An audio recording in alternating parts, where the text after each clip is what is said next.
It was a great morning worship, and as we sang that we are not afraid today, I thought how appropriate it was that we would welcome Tom Charles to share his story with us. Tom Charles is a longtime member and elder at Nassau Presbyterian Church in Princeton, New Jersey, and has served in the past as chairperson of its Mission and Outreach Committee. He has also coordinated the resettlement of the last 6 refugee families sponsored by the Nassau congregation. That congregation has sponsored a total of 12 such families over the last 60 years. The current family, Sunni Muslims from Syria, arrived in May of 16, and they have presented a special challenge as the husband-father is blind and the result of an attack on a civilian area near Damascus. The Nassau congregation, a local mosque, Princeton Theological Seminary, and members of the wider Princeton community have come together to support this family. Tom coordinates all these activities and meets with the family every Saturday morning to help them prepare their bill payments, to review their schedule for the coming week, and to enjoy their wonderful hospitality. Partly prompted by the extensive publicity resulting from NPR reports on this family, Tom has begun working with various faith communities around the country who are considering such sponsorship. Tom is a graduate of Dartmouth College and the University of Delaware with an MBA. He works as a bank consultant and a residential loan originator, both of these work activities largely neglected since the arrival of the most recent refugee family. Join me in welcoming Tom Charles. Good morning, everyone. Some of the most faithful moments of my life have come when I have welcomed a refugee family upon their arrival in America. They arrive typically at an airport, usually after a long flight from a dangerous part of the world, often after many years in a refugee camp. Always after a thorough multi-year vetting process. And by definition, after having fled their home country due to persecution, violence, and torture. The expression on their faces as they walk into the arrival terminal, tired, anxious, uncertain, but always trusting in the opportunity for a new life in America. And then to see the sense of relief appear on their faces as they realize that they are indeed being met by someone.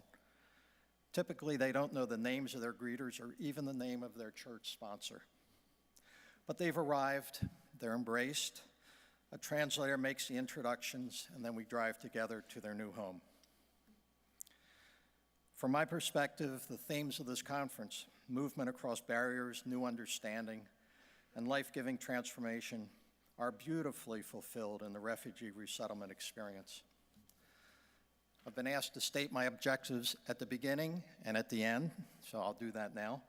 My objectives are doing this testimonial are threefold: to share with you the refugee resettlement tradition at Nassau Presbyterian Church in Princeton, to ask each of you to become an advocate on behalf of the refugee resettlement program here in the United States, and to implore you to go back to your faith communities and urge them to sponsor a refugee family. If you've already sponsored a family, do another. I especially ask these things of those of you who live in a community that is fearful of the stranger, because the most effective way to reach the hearts and minds and souls of the fearful is to give them the opportunity to know the person behind the refugee label. I often wonder why I have such a passion for this work. I think there are several reasons: that the Charles family came to America as refugees themselves, Anabaptists who fled northern Switzerland in the early 18th century, that my grandfather was born and raised in a Mennonite home in Lancaster, Pennsylvania, that my parents embraced the diversity of the world, especially when we lived in Geneva, Switzerland during my high school years, and that my wife and I were fortunate enough to find Nassau Church, a congregation that already had a tradition of welcoming refugee families, with a total of 12 families now sponsored over the last 60 years. But most of all, my passion comes from the realization that I am most fulfilled as a Christian when I do this work, receiving back so much more than I provide. Put very simply, it's when I am working with a refugee family that I feel closest to Christ. Ironically, very ironically, in fact, it's also when I feel most fulfilled as an American. The most patriotic thing I have ever done is welcome a refugee.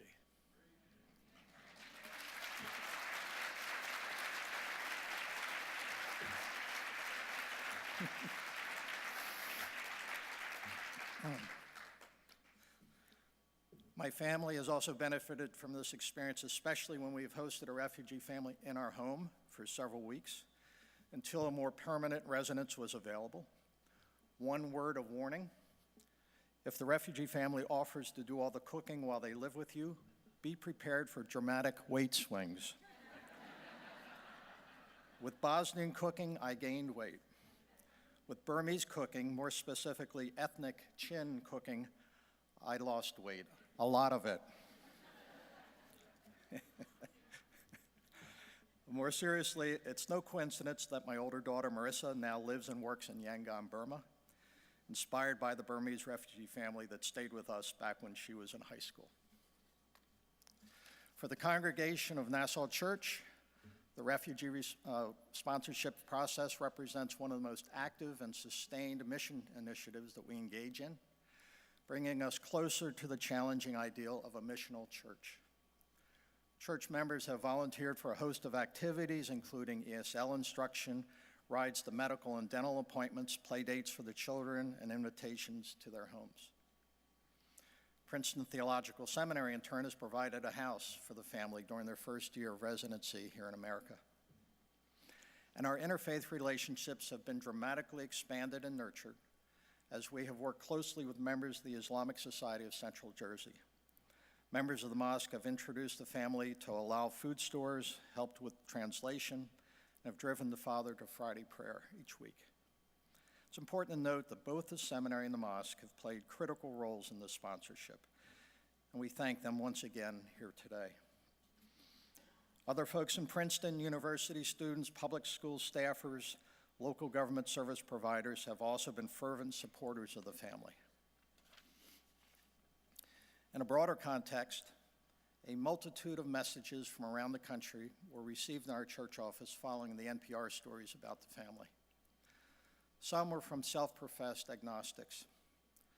I'm not a Christian myself, but to me, this work exemplifies the message of Jesus Christ, and I thank you for reminding me of that. Some were from people questioning their faith. I was raised a Christian, but I don't practice now. But your act of taking this family in and caring for them is the truest definition of living as Christ might have lived that I have heard about in a long time. I smiled and cried as I read the story. Some were from people whose faith may still be renewed. I was raised in the church, but I'd left decades ago as I grew more and more embarrassed by the community in which I was raised. What your congregation is doing has inspired me to think again. I know there are churches out there like yours that act in a manner that look more like the way I understand the Gospels. Although I'm not sure I can describe myself as a person of faith, perhaps I can find a community like yours and get involved. And some are from fellow Christians. Thank you for your inspirational work and for being a great example of faith in action. My own Christian faith was just strengthened by yours today.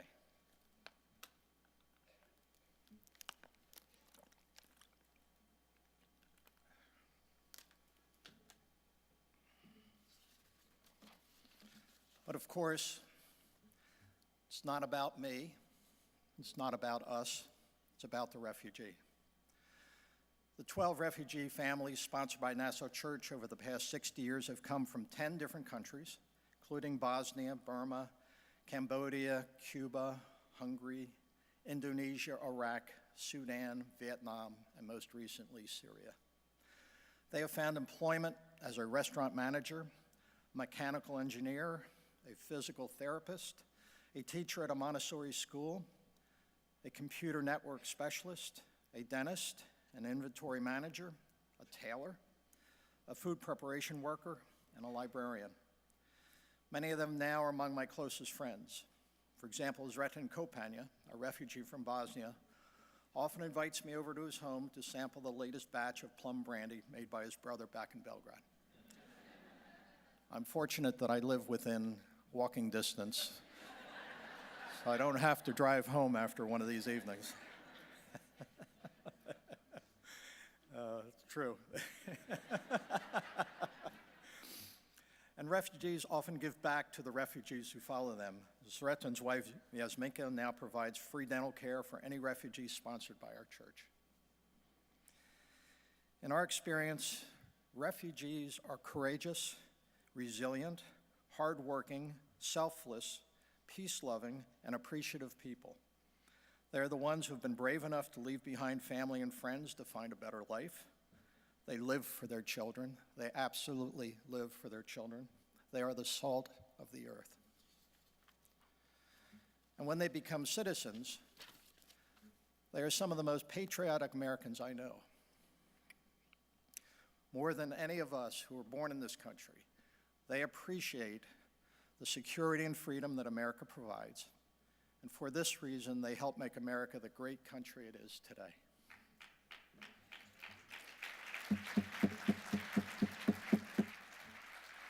Thank you. The Syrian Muslim family being sponsored by our church arrived in Princeton last May after waiting 3 years in Jordan for UNHCR and State Department approvals to come to America. The family fled to Jordan after Osama was blinded by a mortar attack while visiting his uncle's home on the outskirts of Damascus. After Osama's first attempt to test an escape route out of Syria, and remember he was blind at this point, he was arrested and imprisoned for several months. His second attempt to reach Jordan was successful, and the family then followed. When we were approached by the Jersey City office of Church World Service to sponsor this family, we were told that we were the only sponsorship group in New Jersey that they thought could handle the complexities of this case. A nice compliment. But that apparent compliment quickly became a challenge, and in turn, a faith obligation that we could not ignore. Today, the 4 children are doing well in school, also attend an Islamic and Arabic study program at the local mosque on Saturday afternoons. Gada, the wife, is benefiting from ESL classes every day during the week, and will soon have her driver's license. She did not pass the first time. She will pass the second time. It happened to me, so it's okay. She will also be in proud possession of a donated minivan as well. A van, we needed a van because that's a family of 6. And Osama, the husband, is participating in a mobility and vocational training program and regularly attends Friday prayer. Now, in an effort to share these experiences and to encourage more faith communities to sponsor refugees, we have recently compiled a refugee resettlement guide that has been written from our perspective as a community sponsor. Most guides are written from the referral agency's perspective. We are on the grassroots. We are the sponsor. So we decided we would put one together. It provides a step-by-step description of the resettlement activities required of a sponsor and includes examples of many of the documents that a sponsor will encounter. A PDF file of this guide has been posted on the conference website. You could also get one by emailing our church. You could share your email address with me. I'd be glad to send it to you. And there are copies on the table out in the hallway, a few copies. I've also been asked to host a luncheon conversation, I believe at 1 o'clock. I have no idea where it will be, so I can't tell you now. Right here? Right up front? Okay, right up front here. So for anyone who is interested in talking about this process, you're more than glad to join us. A brief comment on the executive order issued last week that reduces the number of refugee admissions from 110,000 to 50,000 for the current fiscal year, and also ends, at least for now, the admission of Syrian refugees, among others. This reduction in the admission numbers will severely damage the already fragile refugee resettlement network here in the United States. Church World Service alone, one of the 9 referral agencies in the United States, is projecting hundreds of layoffs in their international staff, as well as the closing of some of their resettlement offices here in the States. If their Jersey City office, which is the only one they have in New Jersey, is one of those closed, then community sponsors like Nassau Church and the Jewish Center of Princeton will have nowhere to go to find their next refugee family, since a sponsor can only receive a family from an in-state referral office. And the banning of Syrian refugees not only ignores the population of greatest need in the world today, but also feeds into the terrorist narrative that the United States is anti-Muslim.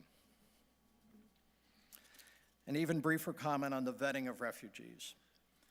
The vetting process that was in place even before the executive orders were issued was already the most complete and thorough security review of any individual entering the United States. And I have never, ever had a reason to fear a refugee, even when they have lived with my family in my home. One final response to the MBR stories came as a surprise to us. A letter from an Indonesian refugee sponsored by our church over 50 years ago, but whose name was missing from our records. On July 24, 1960, my family and I arrived at JFK Airport as a refugee family sponsored by Nassau Church. I am delighted that the community that helped my family to find its way to the United States and then into its culture and economy continues to make this commitment to other families in need. Nassau Church will always be a very special community to me. This letter was sent by Erica Dumple of Atlanta, Georgia, the owner with her husband of an insurance brokerage business, the mother of 3 college graduates, and now, of course, an American citizen. So if you're looking for a way to challenge and invigorate and grow a congregation, if you are seeking to embody the missional church spirit in the lives of your congregants, if you are searching for an intense and personal way to welcome the stranger, then please, please sponsor a refugee family. Finally, let us together live out our faith as doers of the word and provide a positive, informed, and faith-based counter-narrative to the current opposition to refugees in the United States. Thanks be to God.